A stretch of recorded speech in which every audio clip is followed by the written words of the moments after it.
Hello my dear friends, कैसे हैं आप। उम्मीद करती हूँ आप अपने परिवार में बहुत ही राजी खुशी होंगे और स्वस्थ जीवन बिता रहे होंगे। मेरे इस channel easy life with Reena में आपका बहुत बहुत स्वागत है। ये ब्लॉग दोस्तों सेकंड सैटरडे का है। इस दिन हम लोगों को छुट्टी होती है। इस ब्लॉग में मैंने मीशो से कॉटन कुर्ता सेट घर पे पहनने के लिए मंगवाए थे, उसकी वीडियो शेयर करी है और घर पे बड़ा ही स्वादिष्ट और सस्ता गरम मसाला रेडी किया है। आज हमारी हेल्पर छुट्टी पर थी, तो झाड़ू, बर्तन, कपड़े सब कुछ हमने खुद ही किया है। बच्चों ने भी हमारे साथ हेल्प करवाई है। जिम से आकर मैंने आलू के पराठे बनाए, फिर झाड़ू लगाया, बर्तन धुले, किचन क्लीन करी, बच्चों ने डस्टिंग करी, यहाँ सिस्टर ने कपड़े धुले हैं। ये सारा कुछ आज मैंने इस ब्लॉग में शेयर किया है। उम्मीद करती हूँ ये वीडियो आपके लिए बहुत ही हेल्पफुल रही और इंटरेस्टिंग रहेगी। तो ये सारा कुछ जानने के लिए मेरे साथ वीडियो के एंड तक बने रहें। अगर दोस्तों मेरी वीडियो थोड़ी सी भी आपको हेल्पफुल लगती है तो मेरी वीडियो को लाइक कर देना। आपका एक लाइक मेरे लिए बहुत बड़ा एप्रिसिएशन होगा।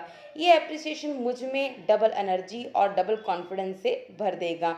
मैं आपके लिए और अच्छा कंटेंट लेके आऊँगी ताकि आपको और ज़्यादा हेल्प हो सके और मोटिवेशन मिल सके। अगर मेरे चैनल पर पहली बार आए हैं तो मेरे चैनल को तो ज़रूर सब्सक्राइब करके जाना।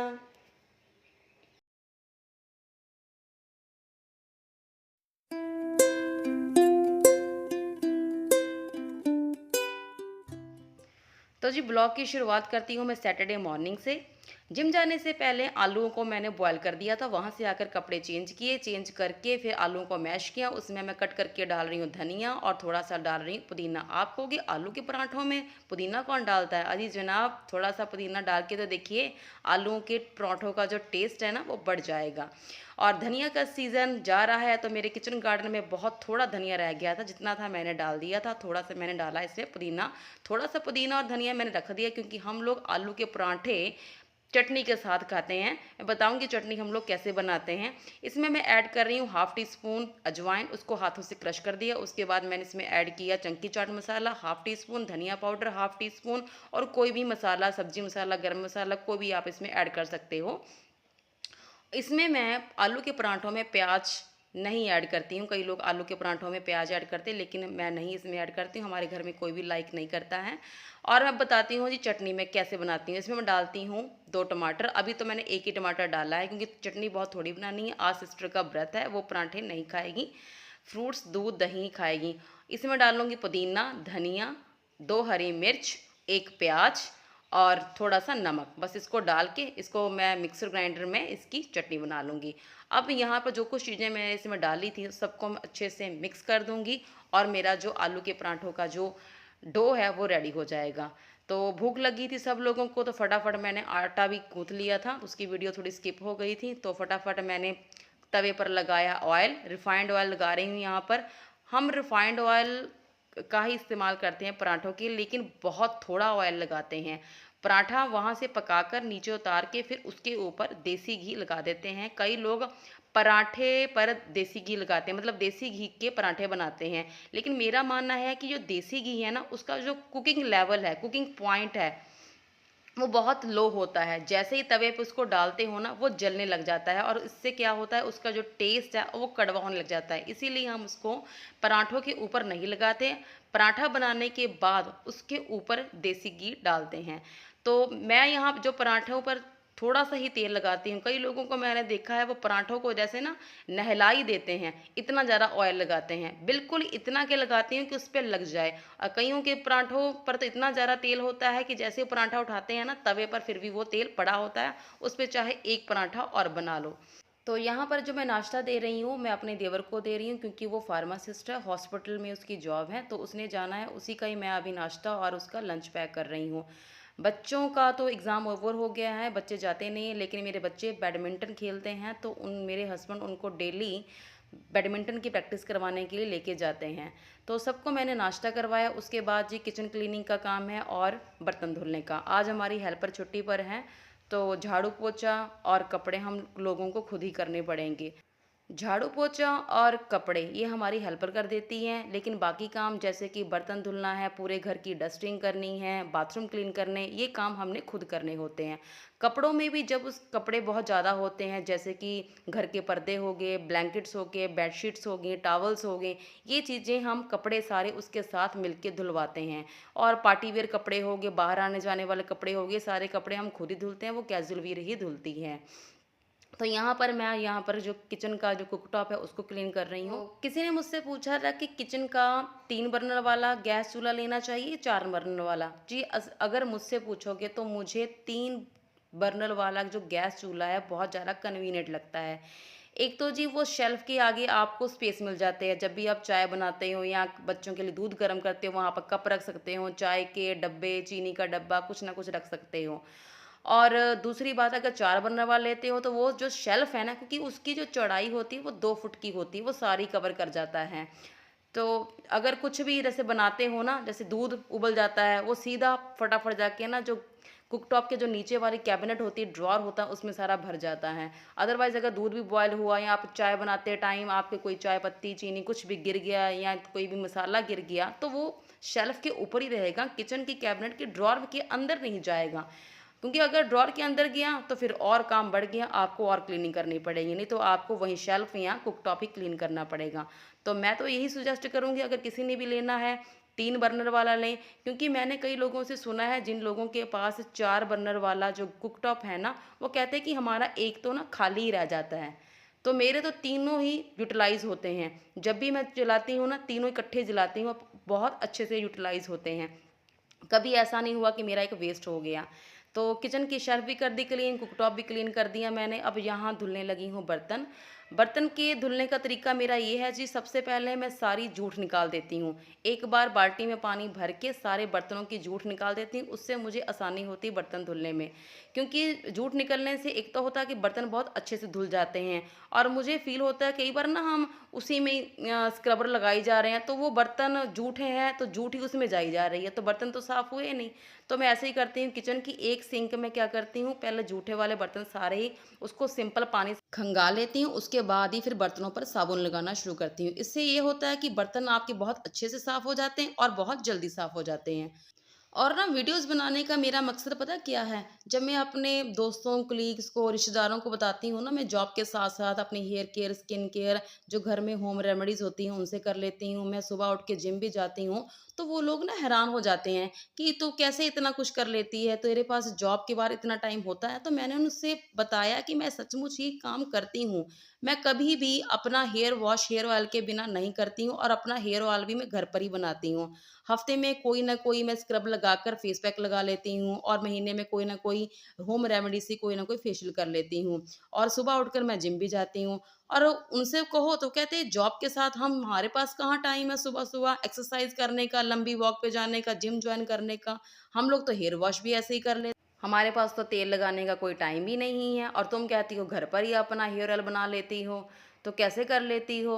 तो हमारे पास तो इतना टाइम नहीं है कि हम जिम जाएँ, एक्सरसाइज करें, या फिर हम सुबह-सुबह उठ के वॉक जाएँ। सुबह तो हमने किचन का काम करना होता है, फिर शाम को कहाँ टाइम होता है, शाम को फिर किचन का काम होता है।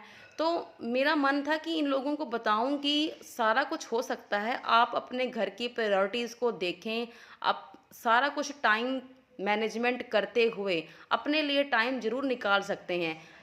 कि आप एक्सरसाइज भी कर सकते हो, स्किन केयर भी, हेयर केयर भी, और घर भी अच्छे से सँभाल सकते हो। ये नहीं है कि अपने लिए जब टाइम निकालना है, तो हमने पूरे घर को, अपनी जॉब को, फैमिली को सैक्रिफ़ाइस कर देना है, ऐसा बिल्कुल नहीं है।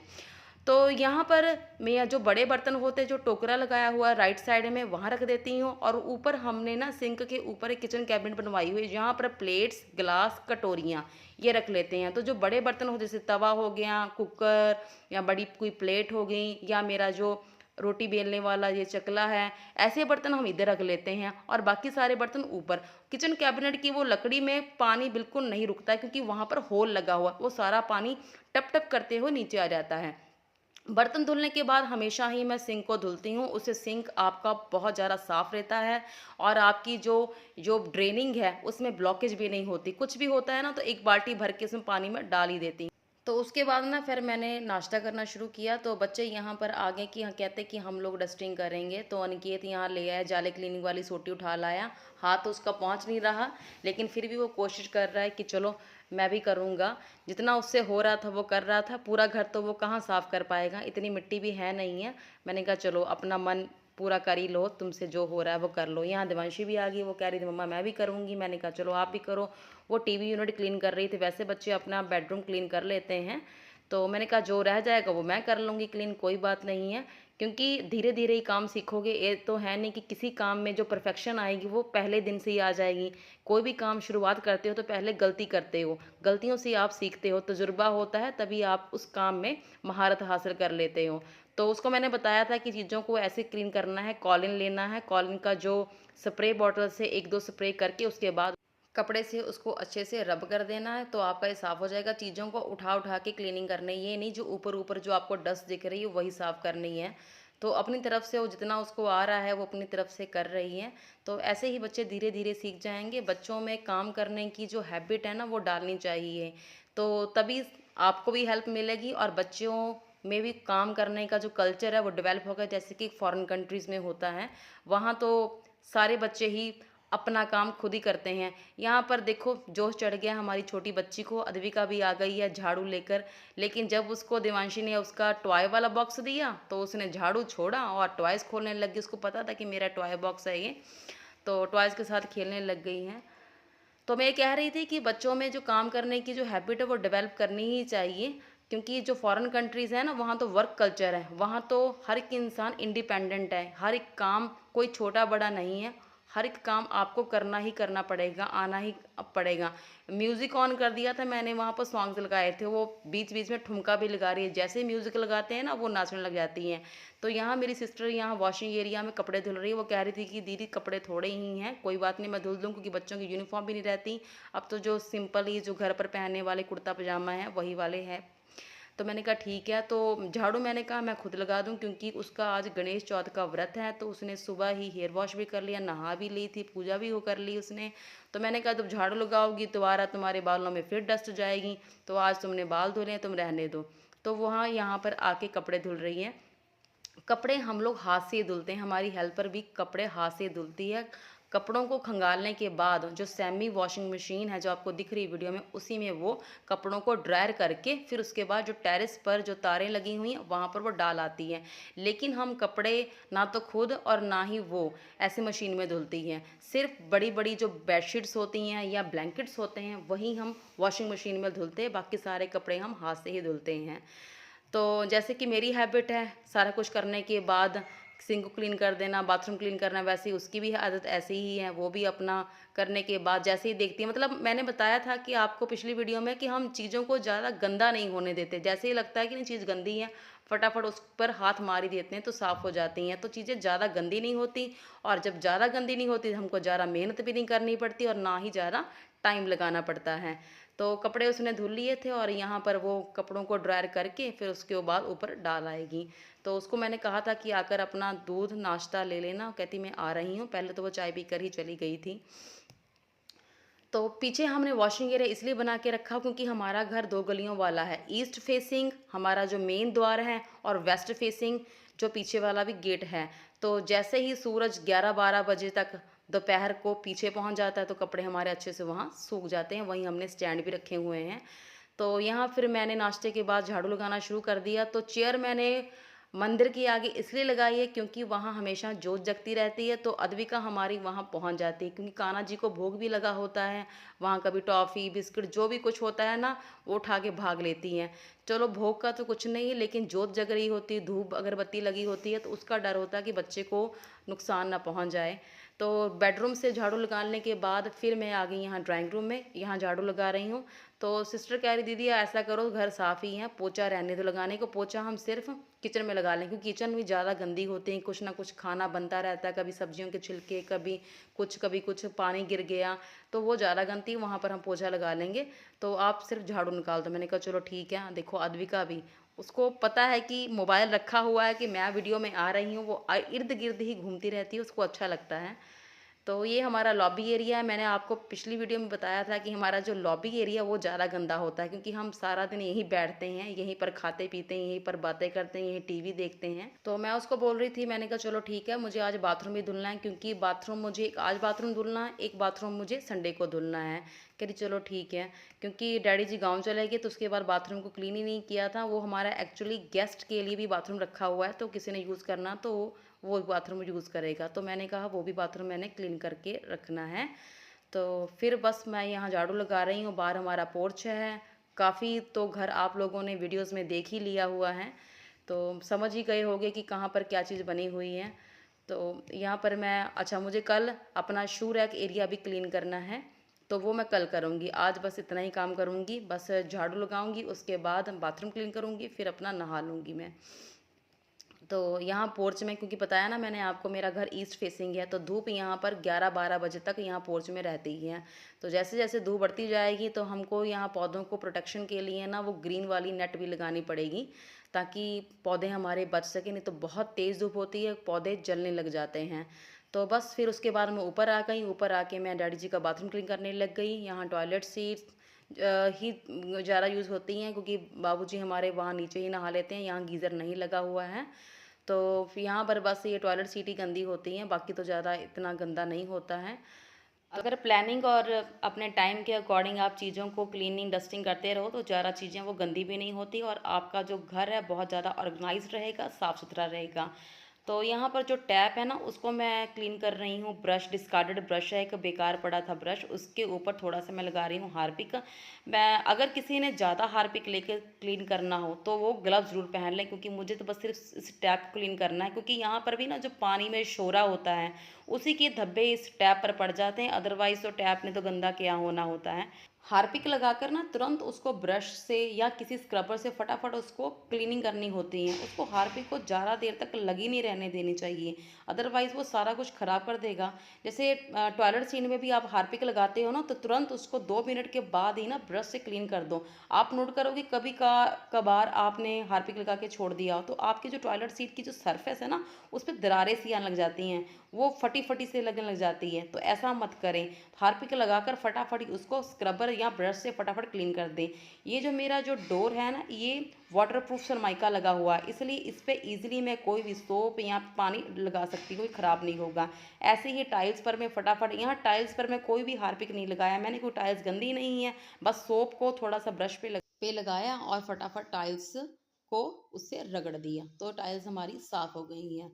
तो इसके बाद मैं फ्लोर की क्लीनिंग करने लग गई हूँ, क्योंकि फ्लोर पे यहाँ पर कोई नहाता नहीं है, तो इतना ज़्यादा गंदा नहीं है, बस थोड़ी बहुत तो हो सकती है डस्ट वगैरह आई होगी, तो इसीलिए मैं जो कपड़े धोने वाला ब्रश है ना उसी के साथ ही इसको क्लीन कर रही हूँ। क्योंकि अगर ज़्यादा गंदा होता तो मुझे कोई हार्श वाला जो एक स्क्रब या कोई ब्रश चाहिए होता, इतना ज़्यादा गंदा है ही नहीं था।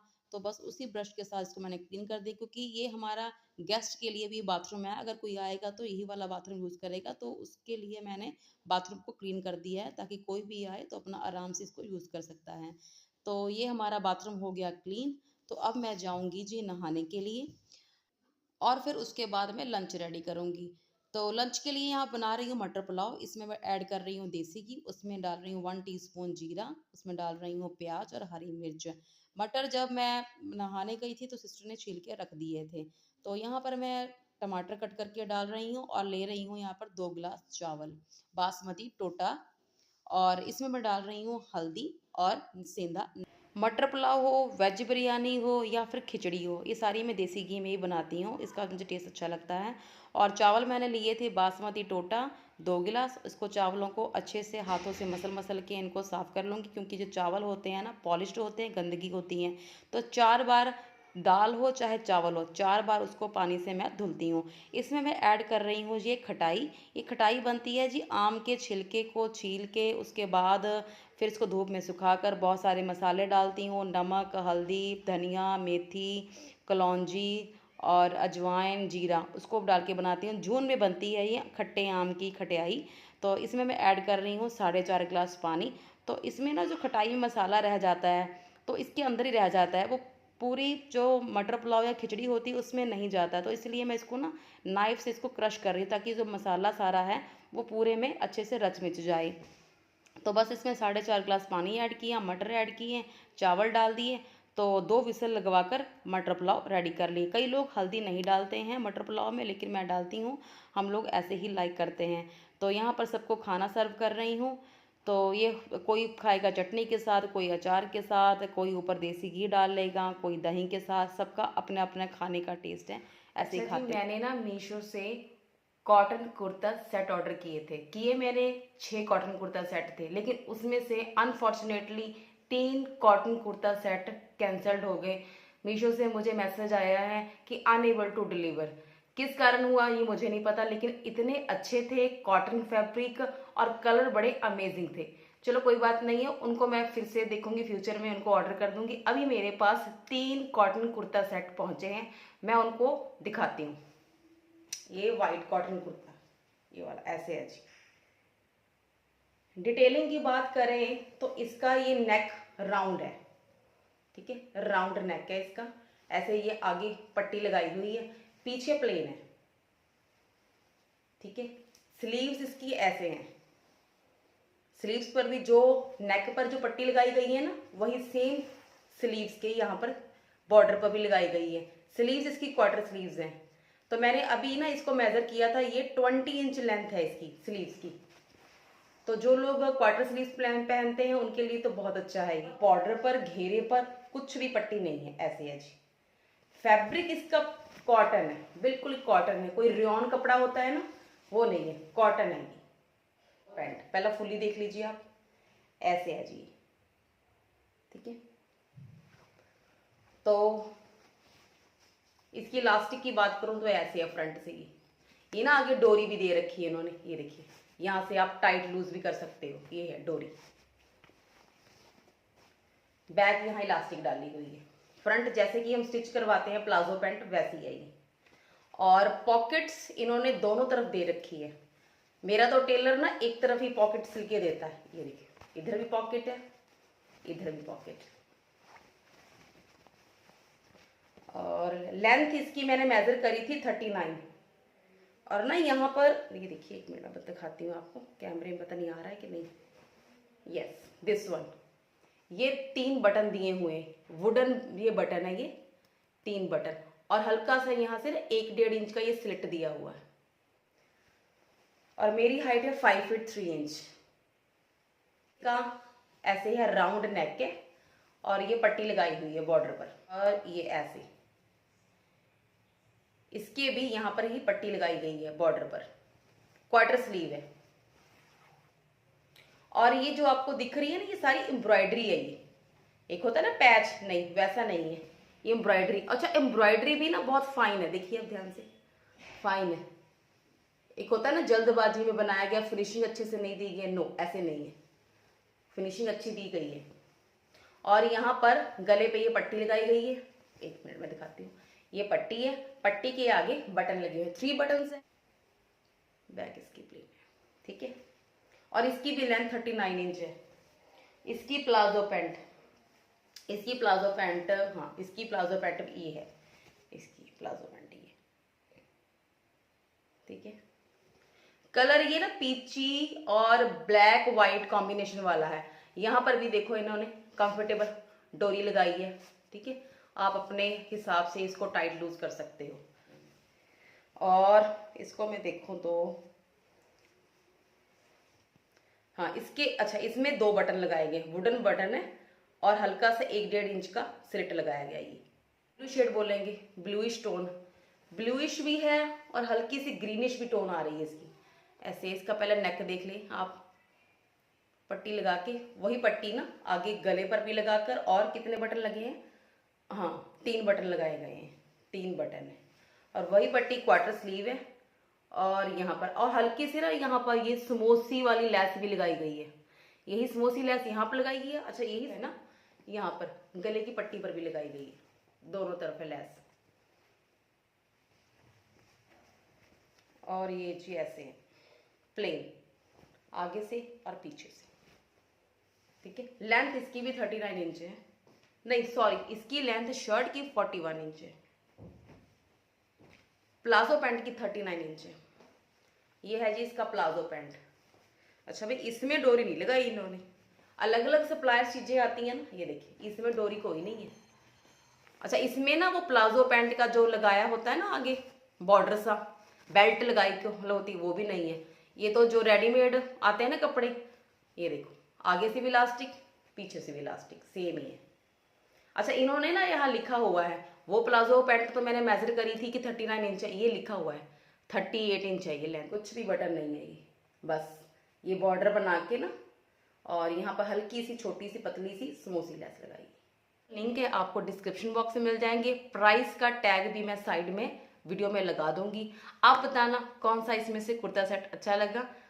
हाँ जी, फिर मैंने रात को सबको खाना वाना खिलाने के बाद बनाया था गरम मसाला, बहुत ही अच्छा टेस्ट बन के आया, क्योंकि आज मैंने उस मसाले को सब्जियों में ऐड करा तो बहुत ही अच्छा फ्लेवर आया। तो यहाँ पर मैं 2 चम्मच के करीब पुदीने की पत्तियों को, ताज़ी पत्तियों को धुल के उसको सुखा रही हूँ, कि मेरे पास सूखा पुदीना नहीं था।